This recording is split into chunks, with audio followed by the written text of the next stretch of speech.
Viral, seorang barista kafe disebut mirip aktor Iqbal Ramadan. Beredar video di media sosial yang memperlihatkan seorang pemuda mirip artis muda pemeran Dilan, yaitu Iqbal Ramadan. Video tersebut diunggah oleh akun Instagram @lambegosip. Dalam video tersebut, terlihat sosok pria yang disebut mirip dengan Iqbal Ramadan tengah melayani pelanggan di coffee shop. Melansir Tribun Video, rupanya pria yang mirip ex-personel Cowboy Junior itu seorang barista kafe. Terlihat dalam video, si pria tampak sibuk melayani beberapa pengunjung kafe. Pria tersebut memiliki rambut gondrong lurus sebahu yang dibelah tengah. Pria yang memakai baju abu-abu tua itu berkali-kali mondar-mandir untuk melayani pesanan pelanggan.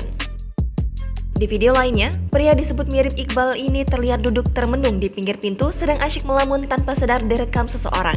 Tak lama, ia pun menyadari jika gerak-geriknya tengah direkam oleh seseorang.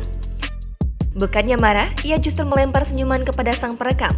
Pria ini benar-benar terlihat memiliki wajah yang mirip dengan Iqbal. Akan tetapi, si pria dinilai memiliki gerak-gerik serta postur tubuh yang sama persis dengan Iqbal.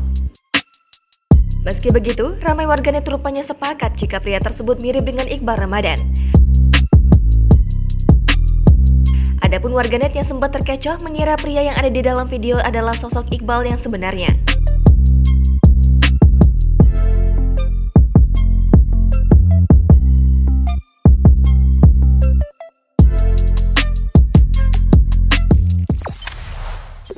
Jangan lupa subscribe, share, komen, dan like ya!